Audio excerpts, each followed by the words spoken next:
So welcome back to FESPA TV, Duncan here. Really pleased to be joined today by Nick, all the way from Manly in Sydney, Australia. Nick, welcome to FESPA TV. Tell me a little bit about yourself. Thank you, so I look after the global marketing for Tourism Australia. We operate in about 22 countries around the world and in 17 different languages. And so we just rolled out a brand new global campaign and the strategy, I guess, behind that and the line is there's nothing like Australia. Tell me a little bit about your time here at Cannes. What's excited you? What's inspired you from what you've seen in the show this week? And this show's been fantastic. I mean, you get a chance, when you get a chance to sort of see ex-President Bill Clinton, Debbie Harry and Alain de Botton and some of the great leaders that are in our industry, whether they be from the marketing side or whether they the client side, whether they be from the agency side. So had some great amount of chance to speak to and listen to fantastic people and get some great ideas for the future. And that's what this is about.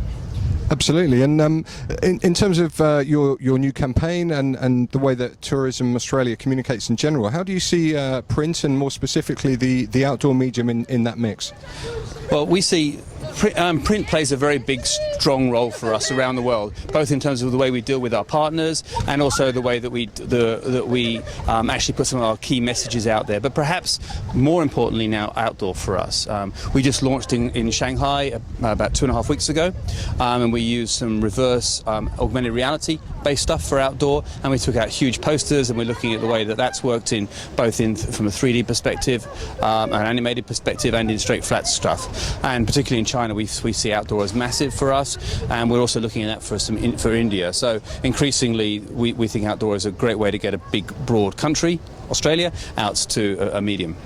Excellent, that's really exciting to hear. And you mentioned their augmented reality. How were you triggering that experience through the printed medium?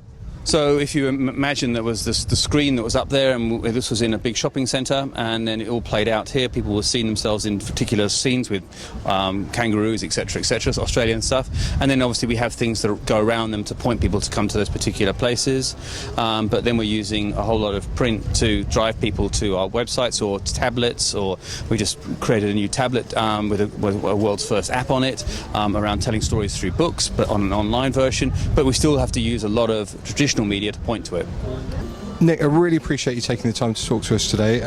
Just in closing, if there was one thing that you would take away from Cannes, what would it be?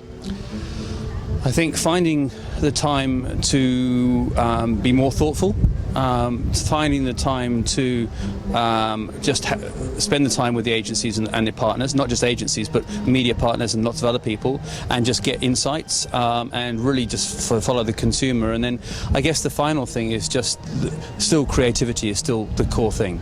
Excellent. Well, Nick, thank you very much again for your time, and look forward to seeing some of that campaign out there. Pleasure. Cheers.